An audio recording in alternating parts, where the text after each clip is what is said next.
Bien, bonjour et bienvenue dans ce nouvel Ababook. J'ai le plaisir d'accueillir aujourd'hui Elisabeth Laville avec son livre La Révolution Bicorp, changer l'entreprise pour changer le monde aux éditions Pearson.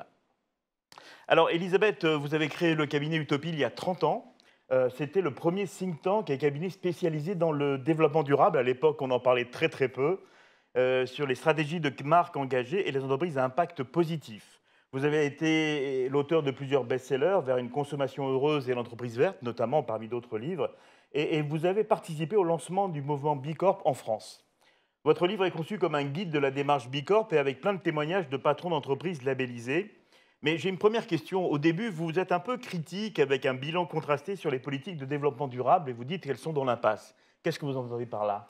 Oui, ben merci déjà Ralph de me recevoir, mais je pense que le point de ce propos introductif, c'est de dire que ça fait bientôt 30 ans que les entreprises développent des démarches RSE, développement durable, et que ces démarches ont principalement pour but de minimiser les impacts négatifs. Et en fait, ce qu'on voit très clairement avec l'urgence écologique qui s'accroît, c'est que minimiser les impacts négatifs, ça ne suffit pas. On l'a vu pendant le Covid, par exemple, puisque parce qu'on a arrêté les activités humaines à la surface du globe pendant un trimestre, on a atteint cette année-là les 7% de réduction des émissions mondiales de gaz à effet de serre qu'il faudrait qu'on fasse chaque année jusqu'en 2050 pour atteindre les objectifs de l'accord de Paris. Et ça nous montre, évidemment, depuis, on est reparti à la hausse, mais ça nous montre le niveau de disruption qu'il faut qu'on mette dans nos modèles économiques pour atteindre, pour être à la hauteur en fait, des défis environnementaux et sociétaux.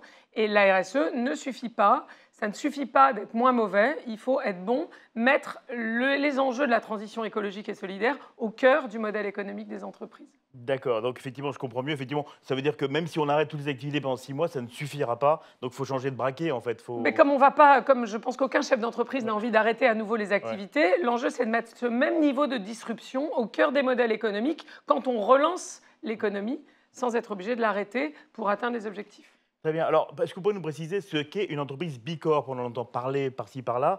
Je crois que ça a commencé par une ONG qui est devenue une communauté. Alors, tout ça n'est pas très clair. Expliquez à nos spectateurs. C'est ça. Alors, il y a donc à la base une ONG, en réalité à la base 3 entrepreneurs qui ont créé une entreprise assez engagée et puis qui l'ont vendue à des investisseurs qui évidemment ont juré mordicus de préserver les C'est engagements. ça. Et évidemment, au fil des semaines et des mois, finalement, ils sont revenus sur cette promesse initiale et les engagements se sont délités. Et donc, les 3 entrepreneurs en question se sont dit, il faudrait qu'on imagine un système pour préserver, pour sanctuariser l'engagement d'une entreprise, quelle que soit l'évolution de son actionnariat.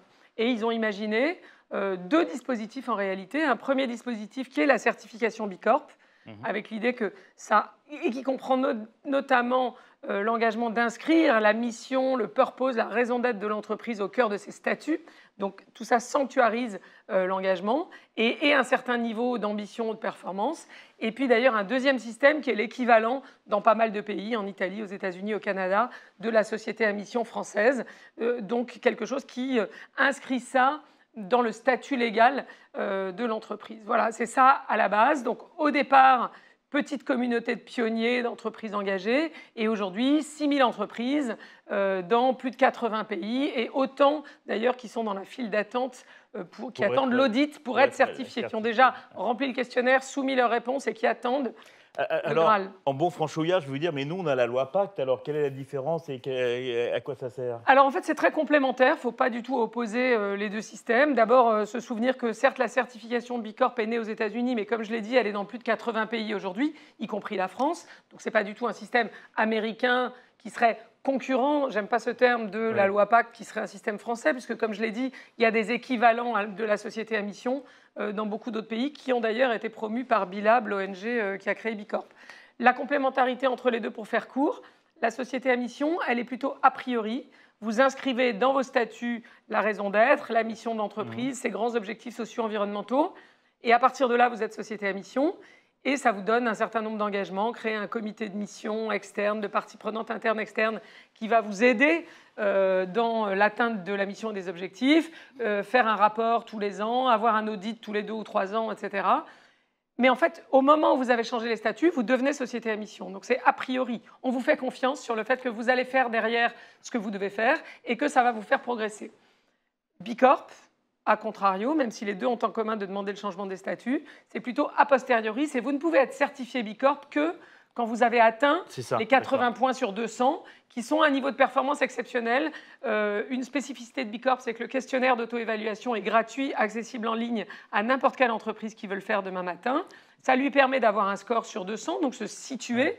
La moyenne des 200 000 entreprises qui ont utilisé ce questionnaire pour s'auto-évaluer dans le monde, qui sont plutôt des entreprises sans doute bonnes en développement durable RSE, c'est 50 points. Donc on est très en dessous des 80, et donc ça montre le niveau d'exigence. Donc les deux sont très compatibles. D'une certaine façon, l'auto-évaluation Bicorp vous donne plein d'indicateurs que vous allez pouvoir mettre en face des objectifs statutaires si vous êtes aussi société à mission.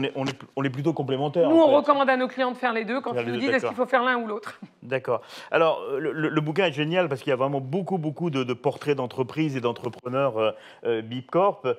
Vous avez un faible pour une d'entre elles ou dont vous avez envie de parler? Il y en a 32, je ne peux pas en choisir une.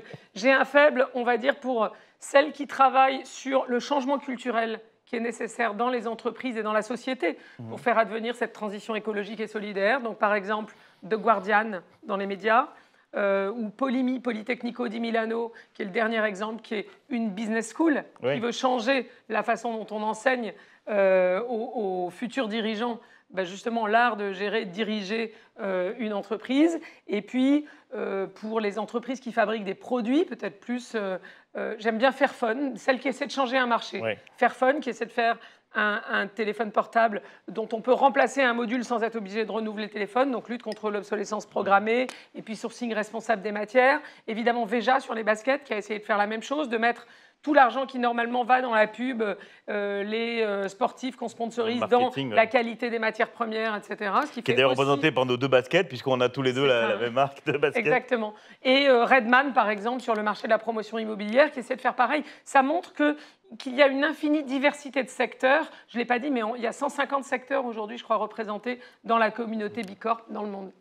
Alors, vous citez une phrase de Richard Branson, je vais la citer. « Chaque entreprise a le potentiel de changer le monde et ne survivra pas si elle ne le fait pas. » C'est pas un peu radical quand même? C'est un peu radical, mais pour atteindre le niveau de performance que demande la certification Bicorp, il faut justement, c'est bien à ça que les entreprises sont appelées finalement dans ce mouvement, un peu de radicalité. Ce que je n'ai pas dit, c'est que le questionnaire ou la certification, vous la repassez non pas tous les ans, parce qu'un entrepreneur a autre chose à faire que de remplir des papiers, mais tous les 3 ans. Ça vous laisse le temps de progresser, et surtout, le questionnaire lui-même est révisé à la hausse tous les 3 ans. Donc si vous ne progressez pas, en fait, factuellement, vous allez régresser dans les points.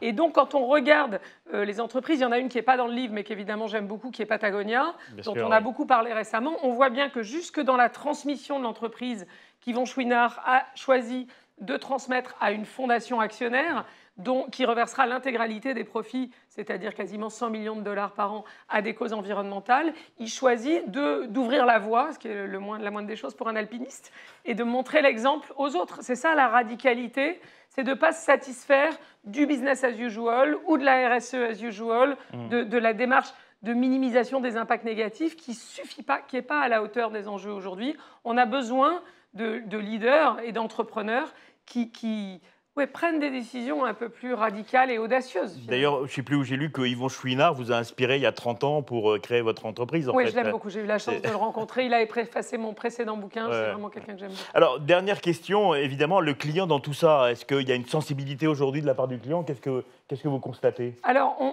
ce qu'on constate, nous, par exemple, on a fait chez Utopie, ça rejoint pas mal d'études internationales, un observatoire des marques positives qui montre que, alors là, on va parler B2C, c'est peut-être un peu différent pour le B2B parce que les acheteurs ont des objectifs non, mais différents, dans le B2C, mais je pense que ça marche quand même.